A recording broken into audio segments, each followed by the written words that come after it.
This is Prime7 Local News with Madelaine Collignon, Heatley and Guy Fenton with your local weather. Now, Prime7 Local News at 6. Tonight, a man suffers serious head injuries after an alleged alcohol-fuelled bashing in Wagga.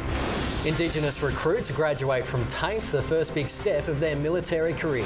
How to protect domestic bunnies from a new rabbit virus out to target pests.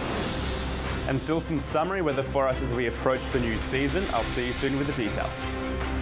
Good evening. Police are continuing to investigate a violent brawl in a Wagga kebab shop. A 29-year-old man was hospitalised with serious head wounds in the early hours of Sunday morning. Police say they've identified some of those allegedly involved, but are still calling for witnesses to come forward. 3 men wandering down Baylor Street in the early hours of Sunday morning. One falls before picking himself up. Police have destroyed a cannabis stash with a street value of $5.5 million grown north of Leeton. 2,500 plants were allegedly seized from a farm on Mouse Road in Collignon last week. Police said it was one of the highest quality crops they've seen.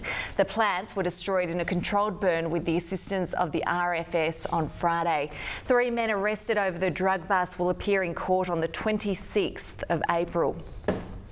A man has been charged with assaulting police as he was ejected from Wagga's Victoria Hotel in the early hours of Saturday morning. Chris Meldrum is at Wagga Police Station. Chris, what happened? Security at the hotel tried to remove 24-year-old Christopher Kelly for bad behaviour. Mr Kelly, who hails from St Kilda, allegedly started wrestling the security guards before 2 police officers who happened to be at the hotel stepped in. Chris Meldrum there. Local firefighters were kept busy over the weekend with a number of Wagga properties believed to have been deliberately lit. Ashmont was the hotspot for arsonists, and police are taking the dangerous behaviour very seriously. Relentless arsonists are causing havoc across Wagga. Firefighters were called to 5 properties on the weekend, 2 for the same address in Ashmont. Shadow Transport Minister Anthony Albanese has hit out at delays to the Melbourne to Brisbane freight rail link, which would pass through the Riverina. During the 2013 election campaign, the coalition vowed it would begin construction of Inland Rail by August 2016. But at a Senate hearing in Canberra today, Australian Rail Track Corporation CEO John Fullerton said no land had been acquired and the alignment had not yet been finalised. The $10 billion project will branch north of the main southern line at Illabo and will provide a direct link to the Port of Brisbane for local exporters. A brand new strain of virus is being released today in an effort to curb feral rabbit numbers. But animal welfare groups say they're sceptical of its effectiveness and are worried about the impact it may have on domestic bunnies. For many pet owners, these cute and fluffy animals are a great companion. But for farmers, they're an absolute nightmare. Let's get a check of the weather now with Guy Fenton. And Guy, there was still a fair bit of summer heat across our region today. Yeah, that's right. Yeah, we still had another day of summer really today, although tomorrow is our last day of summer and it has still felt like it today. The temps are in the low 30s for most of the region and another day of sunshine. If we look at the satellite image, we haven't really seen much cloud at all across central and southern parts of New South Wales, but we have seen quite a lot of cloud around the east of the state, contributing to some wet and stormy activity around coastal areas at the moment. Taking a look at our temps today, we saw tops of 32 for Narrandera and Griffith, a bit cooler in Wagga with 31, Adelong 29 and 30s for young Cootamundra and also for Chimit. Looking at your dams, Wyangla is at 89%, Burrinjuck 73 and Blowering 77. And stick around for the forecast. We could see some showers later this week, guys. Thank you, Guy. We'll catch you a bit later in the bulletin, mate. Still to come in Prime7 News, Wagga's Sudanese community rallies behind famine relief efforts. And fun in the sun, all the action from Tumberfest. And at 6:30, in the line of fire, police officers shot at while trying to carry out a drug raid at a home in Melbourne. James O'Connor's career in jeopardy after he was charged over an alleged drug deal. And Hollywood's biggest stars shine on the red carpet at the Oscars. All those stories and the rest of the day's national news coming up at 6:30. Stay in touch 24/7 with Prime7 News. 36 Indigenous students have launched a career in the Defence Force after graduating at TAFE Riverina this morning. Taking part in a 15-week bridging course, students resided at the Kapuka Army Base while fulfilling their studies. Families, friends, teachers and fellow recruits cheer aloud. A room full of pride and praise as 36 Aboriginal students graduate. Still to come in local sport, from hopefuls to homegrown heroes, a future for girls in AFL. Yes, and the pointy end of the cricket season with final spots secured.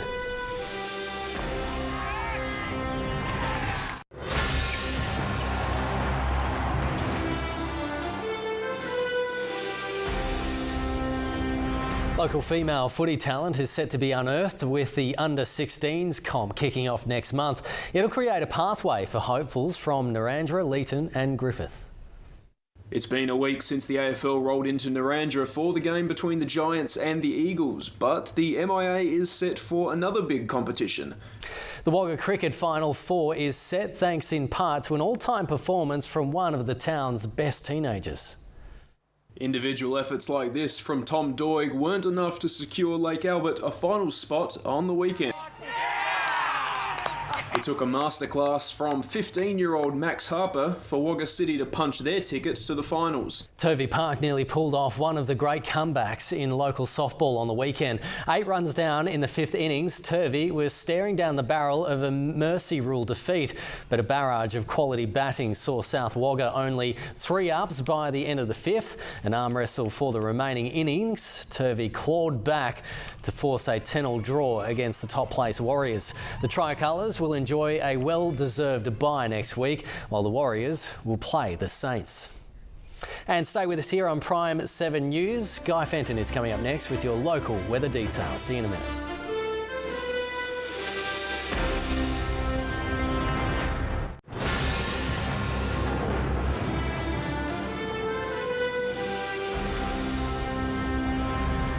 Let's see what's happening in the week ahead now with Guy Fenton. And Guy, this week we are, of course, moving into autumn. Is there any big changes yet on the weather front?